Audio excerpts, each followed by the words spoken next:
Most people believe money is about intelligence, or hard work, or knowing the right strategy. But here's the uncomfortable truth. Two people can earn the same income, read the same books, follow the same advice, and end up in completely opposite financial realities. One builds lasting wealth. The other stays anxious, broke, or trapped forever. Why? Because money is not primarily a math problem. It's a psychology problem. And once you see that, you can never unsee it. This video isn't about how to get rich quickly.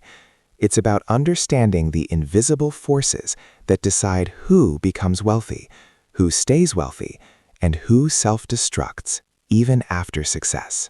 These are the psychological rules of money most people never learn. We like to think we're logical with money. We calculate, we analyze, we plan. But in reality, most money decisions are emotional reactions dressed up as logic. Your beliefs about money were shaped long before you ever earned it, by your parents, by what you saw growing up, by scarcity, by stress, by watching others fail or succeed.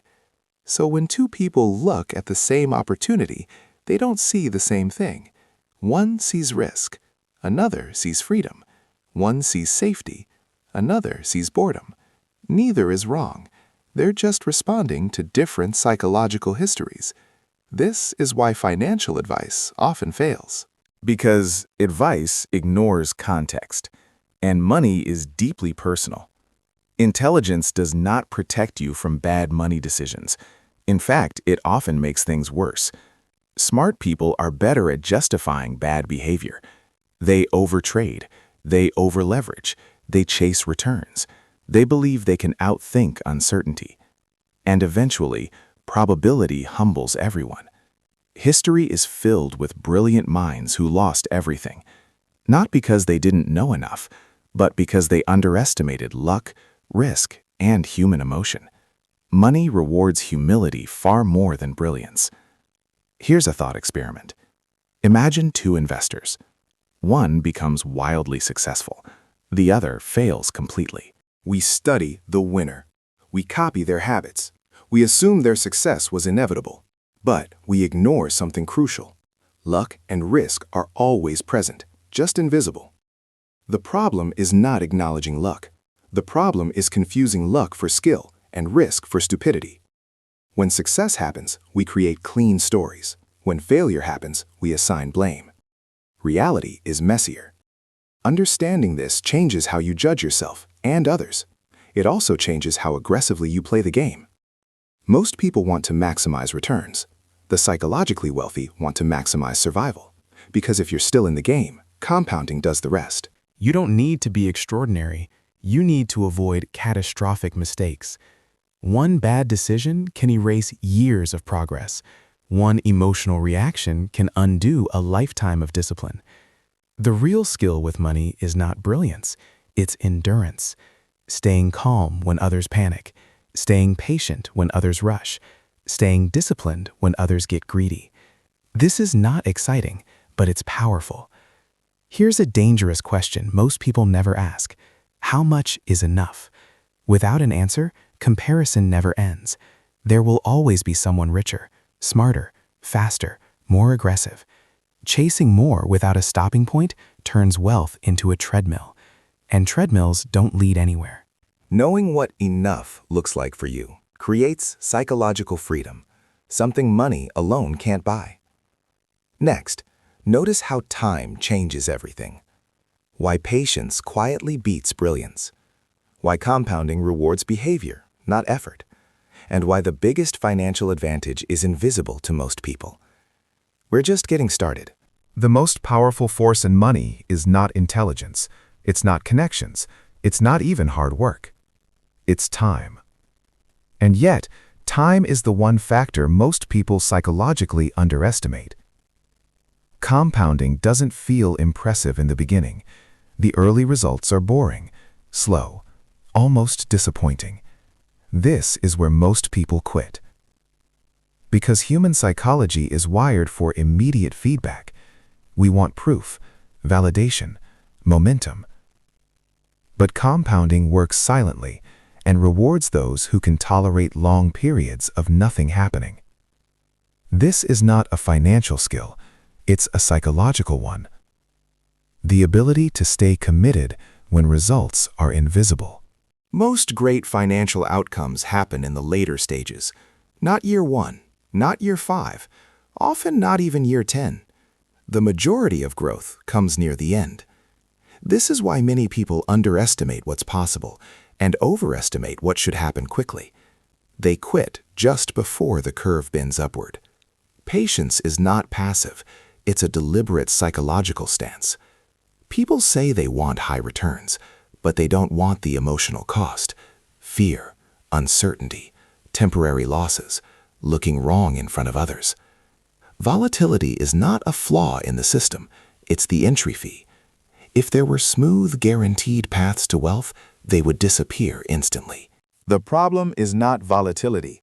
The problem is expecting high rewards without emotional discomfort.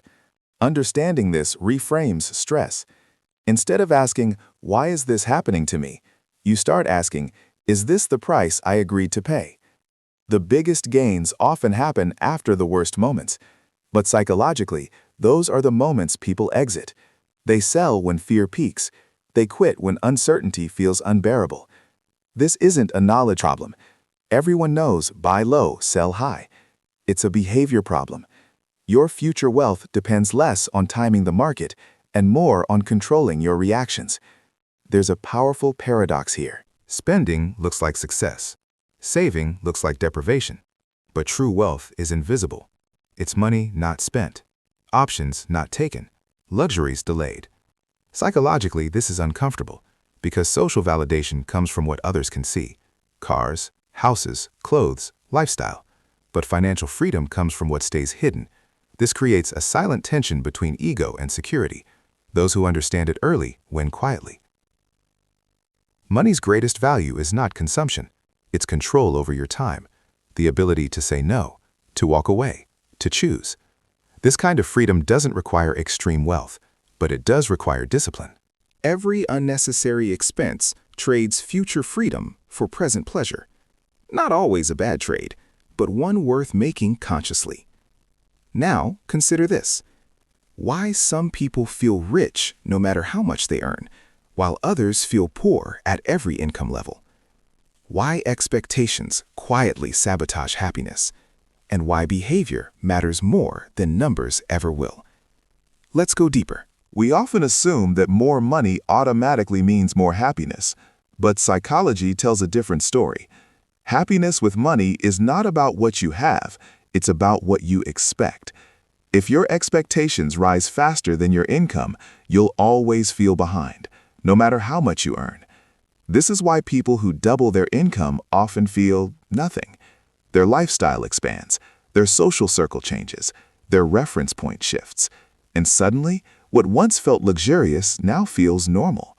Expectation creep is silent but powerful. The goal is not to suppress desire. The goal is to be aware of it. Money easily turns into a scoreboard. Net worth becomes self-worth. Spending becomes status. Risk-taking becomes ego. This is dangerous, because once money is tied to identity, every financial decision becomes emotional. You don't invest to grow wealth. You invest to prove something. You don't spend because you want something. You spend because you don't want to feel small. The market doesn't care about your ego, and eventually, it collects a fee. Many people achieve financial success and then lose it, not because they lacked skill, but because they never changed internally. They kept the same habits, the same insecurities, the same need for validation. Wealth magnifies behavior. If you're disciplined, it scales discipline. If you're reckless, it scales recklessness. Money doesn't fix psychology. It exposes it. Getting rich often requires optimism, risk-taking, belief, aggression.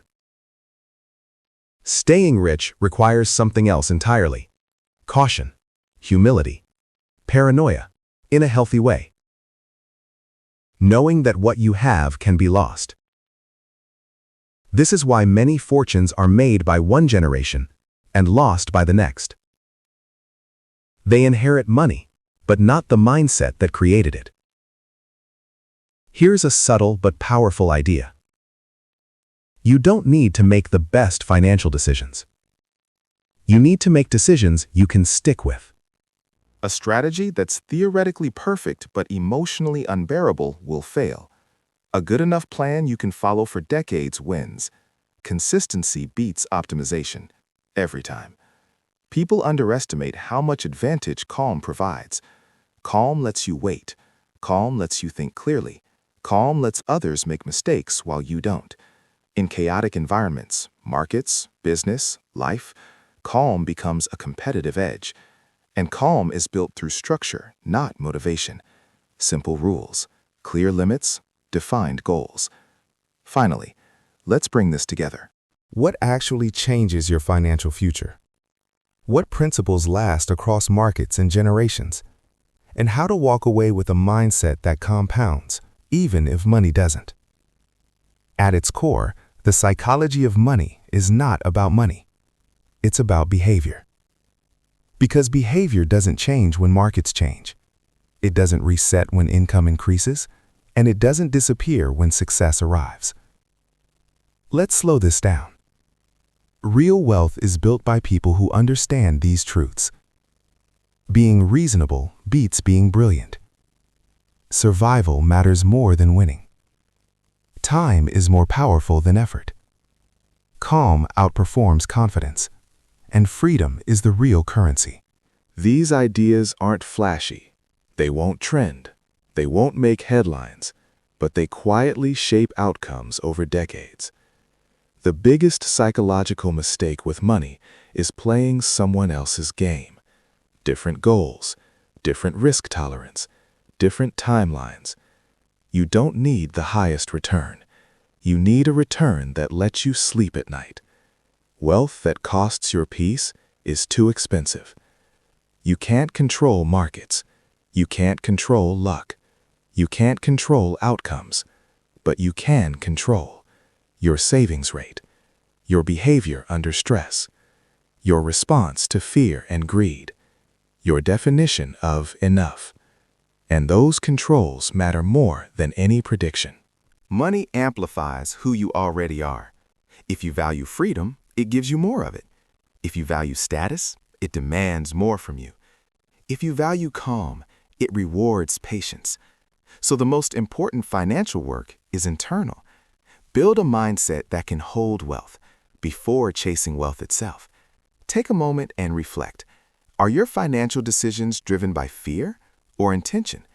By comparison or clarity? By urgency or patience?